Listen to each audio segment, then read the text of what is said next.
G'day legends, I hope that you're having a fantastic day and so far a fantastic week. It's a Wednesday, you're halfway through the working week. I know it's a difficult week as many people headed back to work after the holiday period. Now legends, somehow today I'm feeling a lot more fatigued but a lot less nauseous than yesterday, so I'm glad for a second day I'll be able to put out a video, but we'll see as the drugs take more and more of a hold. But of course, as always, we have a lot to go over. We need to look at the maps. We need to talk about Kursk. Of course, what was being drummed up as Kursk Mark II, that Ukraine was deploying brigade size level elements into Kursk to then expand there, had a very short-lived life with large armoured losses as well. And we'll look over geolocations, we'll look over maps, and we'll look at what has actually occurred there and maybe why that had actually failed also. We need to go over what Trump has said about Russia and NATO and Ukraine and what this may be laying for his future administration. But I also want to go over something that isn't, connected here by everyone, but I am connecting this. You hear me talk a lot about icebreakers. You hear me talk a lot about dominance in the Arctic. China, near Arctic power, Russia, Arctic power, Canada, America, EU, NATO, really on the back foot when it comes to, say, ice-breaking capabilities, as well as just the actual border there. We're going to talk more over that because something Trump and his son has been speaking about is very in relation to what we can see around global dominance and future warfare as well as trade too. So we'll talk about that. And of course, then we'll look at strikes and weapons. And this is where I'll start in sort of my miscellaneous folder. Now, we have speculated over the past few weeks. It seems to be a lot less glide bombs, a lot less FABs landing. Now, fighter bomber, he actually said the same thing, but he said from him talking to then pilots, there's not less of them being launched, there's just a lot less video. So I guess take that as you will. But this is how this is being reported, and it's not super clear from just this. But from this, repeated launches of guided aerial bombs by tactical aircraft in the Donetsk region. Now, what this is being reported as is, yes, these are being launched in the Donetsk region, but these are the first glide bombs being used towards the Dnipro Oblast. So if we zoom out on the map here, I'll explain the map in a second, but the borders aren't that easy to see. But of course, this is the Donetsk Oblast here. You can just see, of course, this checked line around here, and then this is the Dnipro Oblast. Of course, we have seen glide bombs used in Zapoblast against Zaporizhia, Kherson Oblast, as well as a number of others, including Kharkiv, Lugansk, Donetsk, and Sumy. And from Sumy, from Kursk into Sumy. Sorry, I got confused. But this, apparently, how it's being reported, is the first use case of these into Donetsk Oblast itself. Now, I'm not exactly sure where these hit. I'll be trying to get more information on this. But what has made this, what has made the Russians able to do this is, as the border has been moving up, of course, air defense assets, everything has to move back. It means those glide bombs are going to go further and further inland as well. And I think we'll continue to see this. So it will be interesting to see where this goes. Others are saying that it's in around the area where we first saw that S-70, of course, that unmanned stealth aircraft to work in tandem with the Su-57 in and around that area. And it wouldn't be surprising to me if that particular aircraft was operating some guided munitions like this. Speaking of weapon systems, this is something that we have spoken about before and we have seen successful in a few cases. This is a Russian Kar-52 attack helicopter here and a Ukrainian then FPV drone, and is incredibly close to taking out this aircraft. Of course, you can see the jewel on top rotors here and this tail section, which we know if it did hit the tail section, likely this aircraft would be able to make an emergency land, if not head back, due to having the counter-rotating blades on top. But still, and this is something we have spoken about as far as into the future of warfare, it's going to get very, very difficult using all of these different assets. We've seen choppers taken down by FPVs. We've also seen a Su-25 cop a drone straight in its face. Now, that was able to land, but if it wasn't a heavily armoured close air support plane, that would be XX no more. We've also seen these almost sucked into engines, and it will become a complex task for someone with a crown on their shoulder or crown on their rank patch, trying to work out how you get some level of almost air traffic control in the very front line, so you're not taking down your own planes, your own choppers, as the battle space, the airspace is just going to get absolutely saturated with all of these systems. You have to remember too that the saturation of the airspace is not just flying systems with a camera on it. I know when we were doing training and we had, fast air or a rotary air or whatever else, when we're firing things like mortars and artillery shells, that's still something going up through the airspace, and there needs to be a lot of account taken in for that also. So that's going to be someone's very difficult job. Now, footage has come out today, which is basically going on to something you and I reported back in early November. I believe it was November the 17th, but don't quote me on that. I'm pretty sure I'm right, though. This is a North Korean 170 millimeter self-propelled gun. Now, I don't know the name of it. To be honest, I don't care on the name of it. Plenty of people know far more about the tab data specifications of this weapon system, but this is a North Korean self-propelled gun. This goes right into something that we have said. You've got this idea. Well, Zelensky said another 800 North Koreans are being killed or wounded, so that number is 3,800, around 4,000, what would be 1/3 of all North Koreans sent.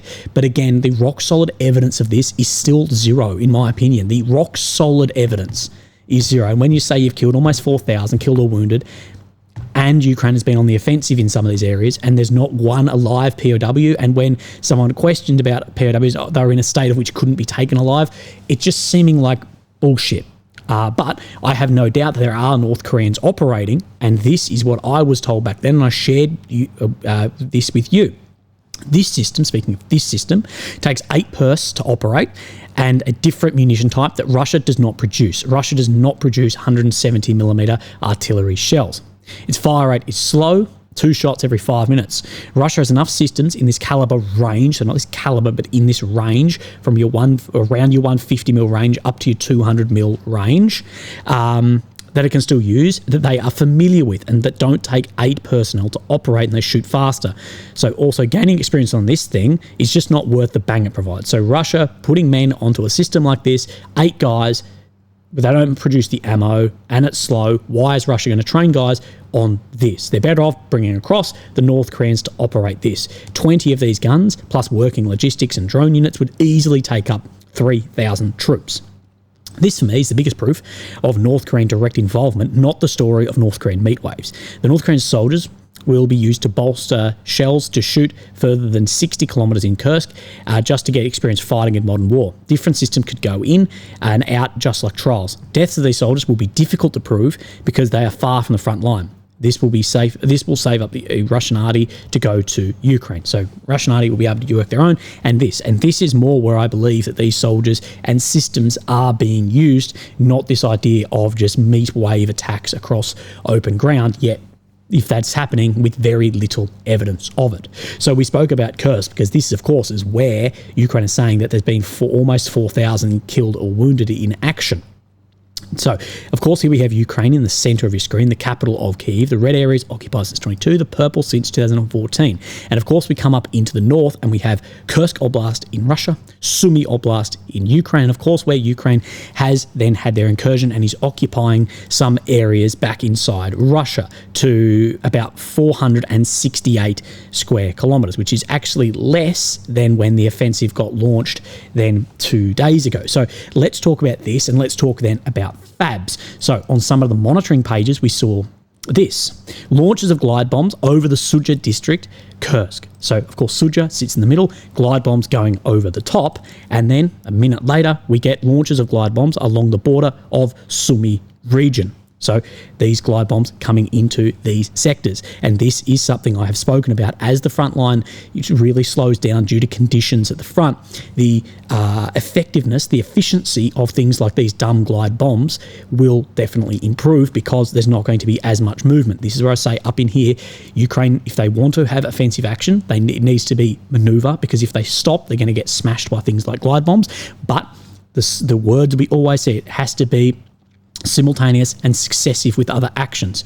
Like the first Kursk operation, we said something is going to happen somewhere else, and it hadn't, and then it stalled. And just like this second operation we saw the other day, we said it has to open up somewhere else. Is it in Belgorod? Is it somewhere else? We don't know, but it has to be simultaneous and successive. If you want to reintroduce maneuver, there is no maneuver warfare currently from what I would call maneuver. It's attritional, positional warfare. Even when you're talking these couple of Ks, I'm still calling that positional, attritional positional warfare. It needs to be simultaneous and successive. Even if, and in that doctrine, when we talk simultaneous and successive, even if certain elements is a complete failure, you need to continue marching on. And this is something I think the Russians do well. On the attritional side is simultaneous and successive. As you'll see on the maps in a sec, they're pushing in several directions. Some of these directions just have failure after failure of just mechanized assault, but because it's successive again and again and in other areas, eventually starts getting a foothold. Like Wuhledar took 12 months, but then once that fell, then they took another 15 kilometers. So I went off on a bit of a tangent there, but like I've said, I believe the danger here is that there is a relatively small area of border and even less roads that are actually usable that cross this border, especially in poor conditions, that the logistics in here is going to get more and more difficult. But a withdrawal out of here, I believe, is impossible at this point. So let's look at what Rob Lee has said specifically about this, then I'll show you the maps. Some initial thoughts about this operation. It seems that it was fairly small, probably battalion size or smaller. Battalion is still large. If you're talking a battalion plus minus, you're talking 4 to, say, 700 guys. And the objectives were fairly limited, most likely designed to improve the tactical position. It may have been opportunistic to take advantage of a rotation of Russian North Korean units. This does happen. We see a lot of assaults being reactive, not proactive. There's a rotation of X element, and then you launch an assault. It does not appear that Ukrainian forces were able to take Berdin or any other villages. It is unclear if they were able to expand their territorial control in Kursk. We'll have to wait and see if Ukraine has a large offensive operation planned, as some Russian channels expect, and some are expecting this. And I think the ones expecting it, and I was expecting it, I'm not expecting it because of, they're going to launch here. I'm expecting it because off the doctrine that I know and that I read, that if Ukraine want to have further success with this, and it is not reactive, it is proactive planned, it has to be successive and simultaneous. So you would expect then other pushes in other sectors on the front line.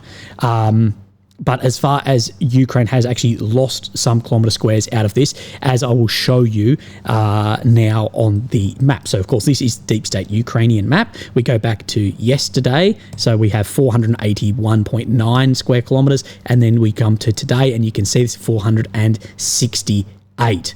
So 468, 481. So 10, 11 square kilometres lost there, give or take. And we have, of course, movements around Sudzha, at Progreki, and as well where we saw the grey zone expansion the other day. We'll be talking more about this front. So let's have a look at some of the losses. Of course, where Ukraine was heading was into Berdane, but hasn't, at least by multiple sources that I've seen, hasn't really been able to hold any positions in here. We have a Noel reports map. Now, this is showing slightly different. Well, let's look at where this road comes out. See right here that just up around here, see this reservoir, this is Berdane just in here.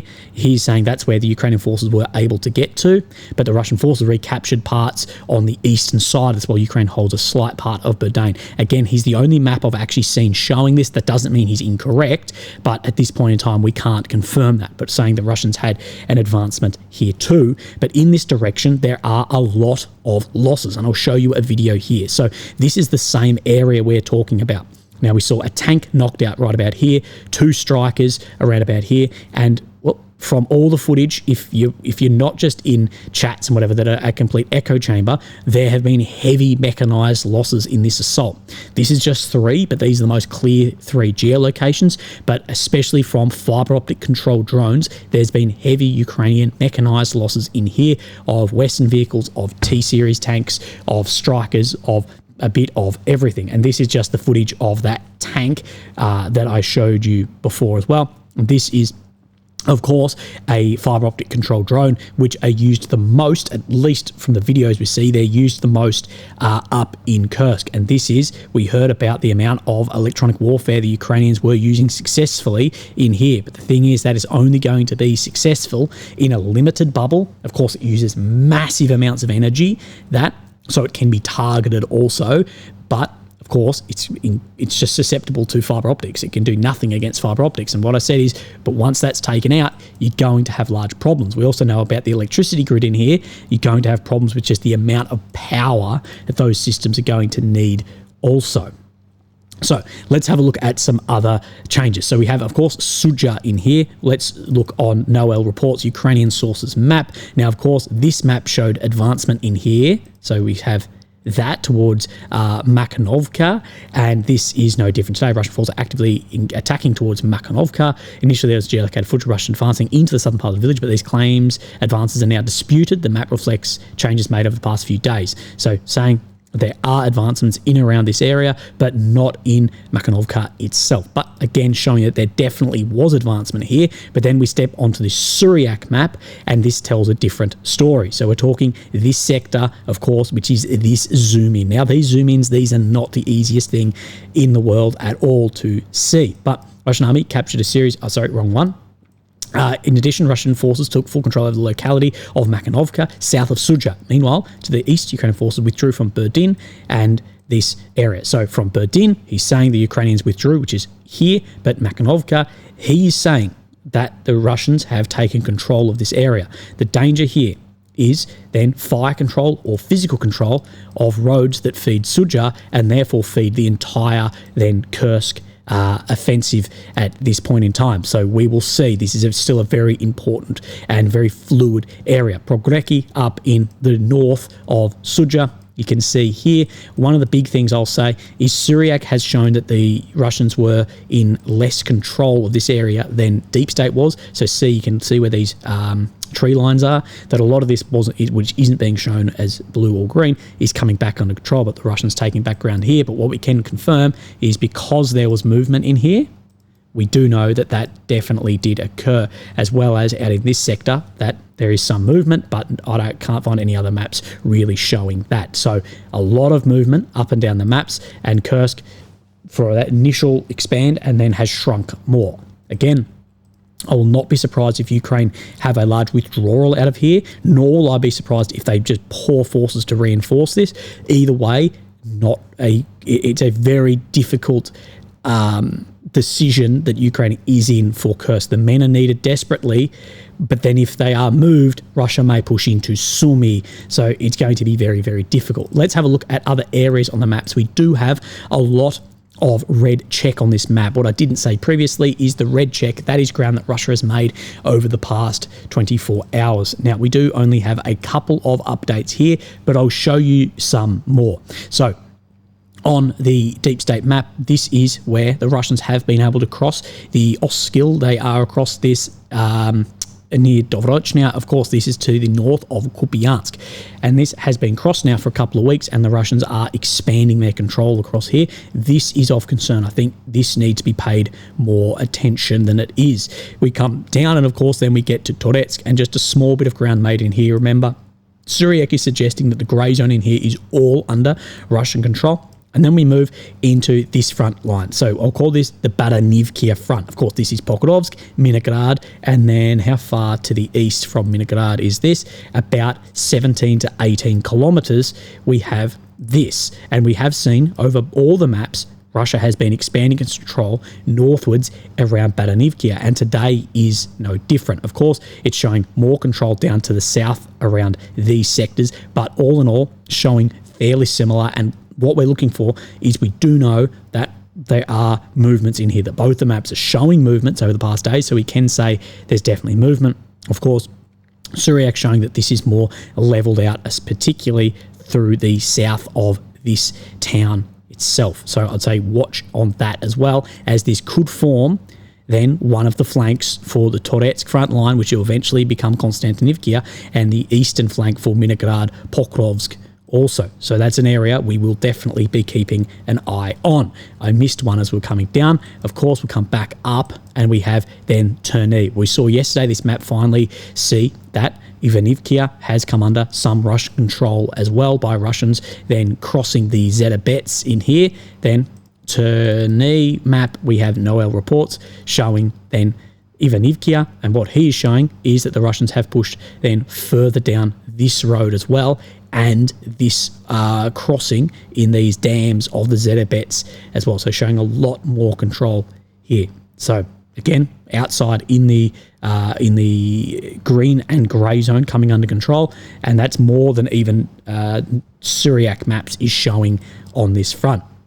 Pokrovsk, we can see some movement around Solone in the direction of Udachny. That's where I reckon the Russians are going to push first before into Pokrovsk. And then we come down and we have Kurakhove front, Slovianka out from Zoroya, as well as more Shevchenko, the remainder of Kurakhove. Kurakhove, there may be some battles in here, but Kurakhove for about the last week realistically has come under Russian occupation, and of course to the south of here this pocket is beginning to close up also. The amount of areas you can actually defend in here is very limited. That said, there are massive defensive works that sat to the south of Kurakhove that have not held the resistance we thought it would, and that should be very concerning. Of course, then we have Rozliv in here, and this is where Syriac is saying that there is an advancement. So see, we have Rozliv. Let's look at this road that turns out to the east and then to the south.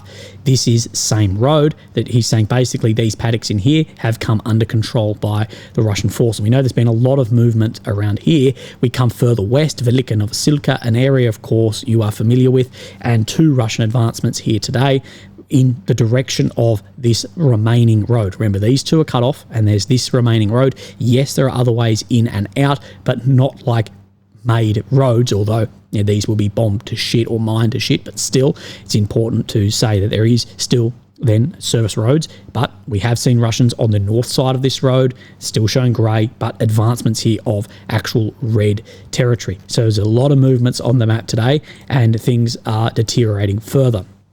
Complete collapse, we don't know. Could we see that? Well, at some point in war, you have to see that war eventually has an economic, military collapse, if not negotiations. And this is the battle at the moment, is what's going to collapse first. Ukraine militarily, Russia economically, and people bloody hedging their bets both ways. So you've heard me talk a shitload, and I've bored you to death about things like icebreakers. And you've probably seen through the media today that Mr. Donald Trump's son is in Greenland at the moment, or at least flew in to look at a purchase of Greenland off Denmark. There's also been talks of Canada coming under the US. Now, a lot of this may just be pipe dreams, but a map like this tells you a lot about what I have been saying, and I think is bloody important. And I may sound like a conspiracy theorist wanker, but sometimes we are right.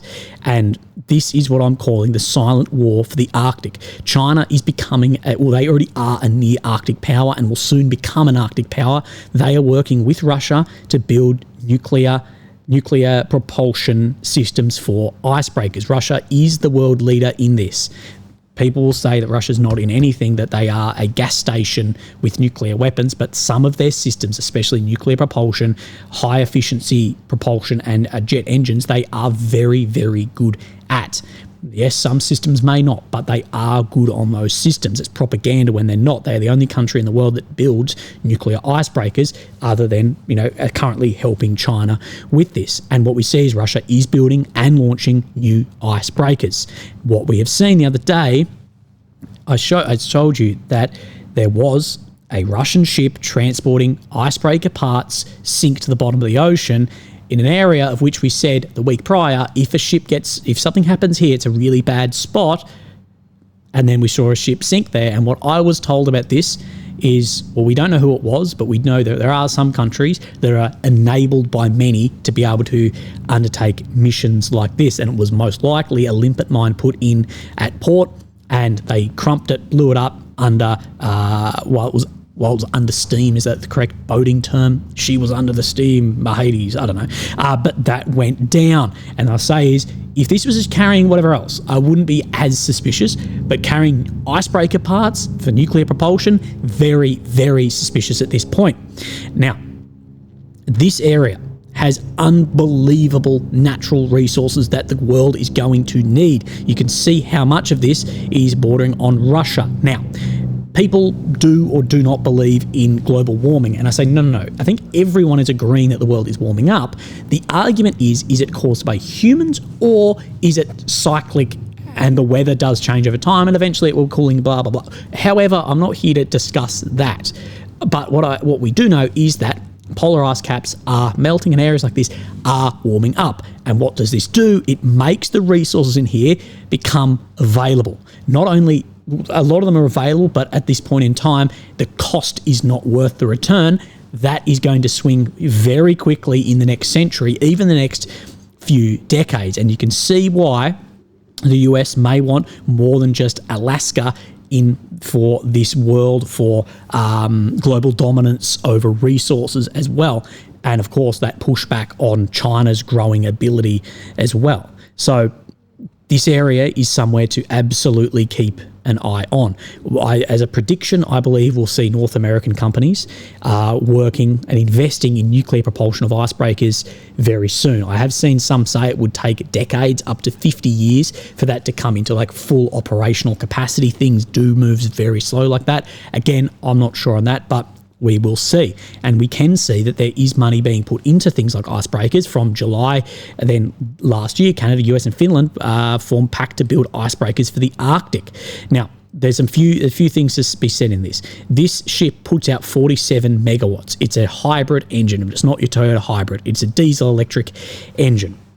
One of the most powerful non-nuclear icebreakers. But the lighter class, the larger class of the Russian icebreakers are 120 megawatts at the propellers. And again, I don't know if this is at the propeller or not. If you ever had a car on a dyno, flywheel and wheel is a hell of a lot different power. But you can see a lot more power, and I've done some research into this. And what this does do, larger, more powerful, is it does provide nuclear steady power over what they call multi-year ice. So in areas that some of these may not be able to go because it's a much larger ship, you've got that momentum, therefore the kinetic energy is unbelievable, but also you don't need to stop for refueling where you could end up icing yourself in.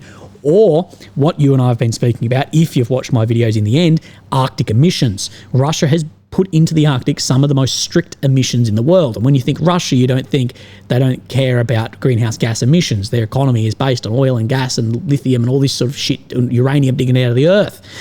The reason they've put these in is it does limit the use, especially of refueling, of diesel vessels up there, and for vessels to want to move through these areas. Of course, if you can't go through the Red Sea, you're not going to go around the bottom of Africa, you may be forced into using something like a nuclear icebreaker, which Russia at the moment have dominance on the technology of. These are all things you need to take into account. Now, we need to talk about Donald Trump further. Of course, his administration coming in 12 days? Wow. 12, 13 days he's coming in. I'm trying to put in the Australian time zone. So let's look at what he has said, and we'll talk on this a little bit after we watch it. So, a big part of the problem was Russia for many, many years, long before Putin said you could never have NATO involved with Ukraine. Now, they've said that. That's been like written in stone. And somewhere along the line, Biden said, no, they should be able to join NATO. Well, then Russia has somebody right on their doorstep, and I could understand their feeling about that. So a lot of people are jumping on this idea of, I can understand how they're feeling about that. We'll talk about this in a sec. But there were a lot of mistakes made in that negotiation. And when I heard the way that Biden was negotiating, I said, you're going to end up in a war. And it turned out to be a very bad war. And it could escalate. That war could escalate. Could this war escalate? Absolutely. Has it escalated? Absolutely as well. It's escalated into other sectors around the world via somewhat proxies at the moment, but it could end up escalating further. I believe even when the guns fall silent, it will move into other areas and not escalate further. It will de-escalate into a proxy war. To be much worse than it is right now. Because they can never join NATO. Well, my view is that it was always understood. In fact, I believe that they had a deal and then Biden broke it. They had a deal, which would have been a satisfactory deal to Ukraine and everybody else, but that Biden said, no, you have to be able to join NATO. So that they had a deal, something was going forward, but Biden said, no, you have to be in NATO. But also, we do know that Zelensky, he is saying that without NATO, there is no real guarantees of the existence of the Ukrainian state, because what is stopping Russia coming back? What is stopping further aggression from anywhere without NATO? So we know that is like number one on Zelensky's list for that. But of course, it's very difficult in the situation Ukraine is in, and the situation, of course, it could put like the US in. We don't really know how those guarantees are going to take place. So let's break this down a little bit further. A big part of the problem is Russia. For many, many years, long before Putin, you could never have NATO involved with Ukraine. Now, they've said just that. That's been like written in stone. Biggest problem for Russia is that NATO's involvement with Ukraine. Along the line, Biden said, no, they should be able to join NATO. Well, then Russia has somebody right on their doorstep. I could understand their feelings about this. And if you want to be an analyst, you want to be a strategist, you have to be able to understand the other point of view. Even if you vehemently disagree, with what Putin says, he does, whatever, if you vehemently disagree with Biden or Trump or whoever, von der Leyen, whoever, if you want to be able to analyse it, you have to go, but why are they saying this? Why is Zelensky saying we have to be part of NATO? Because without that, what is stopping more? With Putin saying we don't want NATO there, of course, NATO was invented in the first place to deter the Soviets. Now, of course, that doesn't exist, but it's still an anti-sort of Russia-Soviet military alliance. He doesn't want that. And a way I think Trump is seeing this is that he knows how he feels, because he knows how Putin would feel, because Trump knows how he would feel if Russia or China came to America's border, if they wanted to do a defensive alliance with Mexico, with Canada. How would the US see that? Now, you may say yes, but those countries have more of a X, Y, and Z. It doesn't matter. If you want to analyse it, if you want to have an idea of why did this occur, you can't just put with the big marker and go crazy, dictator, whatever, because you're never going to get anywhere on that strain of thinking, because it doesn't come into account when you go, yeah, but we trust him with the nuclear weapons not to use them. So if you want to do it, you have to look. And that's why I think this is the opinion that Trump is having. But I also think Trump knows that Russia economically, militarily, conventionally, I should say, is not that much of a threat to the US, conventionally. The threat that Russia has is ideologically against a division in NATO, and that is going to be very attractive to people, especially in the future. So that, but the biggest threat is pushing towards China and the rise of China. I think Trump is concerned about the war in Russia. I think he's terrified about the rise of China's dominance in not only its region, but then he predicted more globally. Furthermore, this is from Reuters, by the way. We're breaking down basically what Trump said. Members of NATO have officially expressed support for Ukraine's eventual membership since Bucharest Summit of 2008, and the Biden administration continues to support Ukraine's eventual NATO accession. Remember saying that it's on a, what's the word? It's on a irreversible path to NATO membership. Trump's aides and allies generally oppose NATO membership for Ukraine, at least for the foreseeable future, seeing it as an unnecessary provocation towards Moscow. But the problem is what they're seeing in this, I believe, is not only that may be a factor, but I believe the primary factor is as long as NATO membership is on the table, there's no reason for Russia to stop the war. That if you say, okay, we're going to give this and this, but Ukraine's going to join NATO, Russia's going to go, will continue no matter the cost. So that's one of the problems here, that for Ukraine to join NATO, they have to believe, in my opinion, have to have military victories on the front line, not what will then put in a position of power. Not just slight power, it's going to have to be overwhelming power for that acceptance of it. So the US or other countries are going to have to pull a lot of support here if that is possible. Ukraine's leaders, meanwhile, have aggressively pushed for NATO invitation, as they should. If you were in the position of Zelensky, it's exactly what you would have to do as well, is to try and get more support from there. But we need to go back to what this is said between Gorbachev, of course, the leader of the Soviets at the time when things were in a massive fluctuation, as the Soviet Union was falling apart, and the US Secretary of State, James Baker. And this is what people don't like to say in this unclassified document from the Feb 9, 1990. The mechanism, and this is Mr. Baker speaking, the mechanisms by which we have a US military presence in Europe is NATO. If you abolish NATO, there will be no more US presence. This is why NATO is so important for the US. People go, why? If the US is already 80% of the firepower, NATO is not providing that much force. Why are we in it? Because without it, the US has no presence in Europe, no presence on the border of Asia, and they could be an isolated island. If they want to be that, I think a lot of Americans want that. A lot of Americans go, let's just look inwardly. Let's just wall up. We're just looking for this. But for if they want to maintain global dominance, global hegemony, they have to have arms reaching out as well. But this is the piece we want to talk about. We understand the need for assurances to the countries in the East. If we maintain a presence in Germany that is a part of NATO, there would be no extension of NATO's jurisdiction for forces of NATO 1 inch to the East. People don't like to say that this was said, but it was said. Now, how official or unofficial was it? But it was said, and it was definitely taken as if it was said. And this, back to this, is even if you vehemently disagree, if you want to be able to analyse or strategise a situation, you have to see it from other perspectives. That we know, or I know, NATO is not an imperialistic border-crossing alliance in Europe or it was in Eastern Europe to Asia. They're not going to cross into NATO. Well, that's the way that's why I see it. But as far as how Putin or his guys see it, they see a betrayal of this and that continuing movement through Poland and then eventually into Ukraine. They see that as a betrayal, and they see it as a real military risk and a security risk. And this is what we hear Putin talk about, is the security risks. And people may laugh at that, but you go, if there's a nuclear power saying that you said this and we think it's a security risk, even if you don't analyse that it is, you have to take somewhat of that into account. Even if you do or do not like them, it has to be taken into account. And I think so much of this, and millions of people, could have been saved throughout history if you went, what's he on about? Okay, he's fucking on about bullshit. I don't agree with it. But what perspective is he actually on? So this comes from November 2021, so before everything was just propaganda. But George Robinson, a Labour Defence Secretary who led NATO between 1999 and 2003, said Putin made it clear at their first meeting that he wanted Russia to be part of Western Europe. They wanted to be part of that secure, stable, prosperous West that Russia was out of at the time. The Labour peer recalled an early meeting with Putin, who became Russian president in 2000, saying, Putin said, when are you going to invite us to join NATO?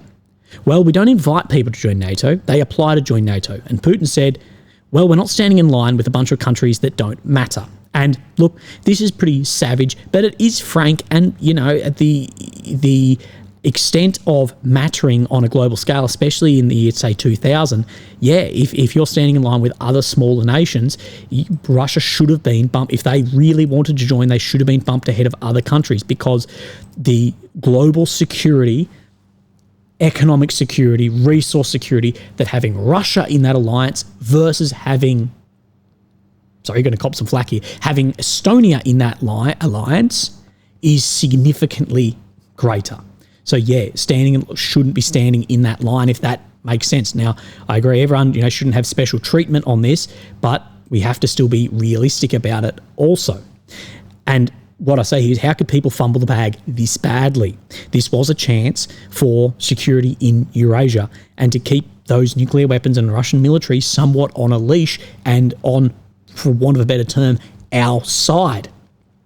And economically, militarily, keeping China at bay. This goes into what I said about Trump. I think he's concerned about Russia, petrified about China, and keeping China at bay. The worst thing that's occurred is actually pushing Russia that way, because the resources, the shoreline, the grain, everything, that is what that is what China lack, and fixes a lot of issues there.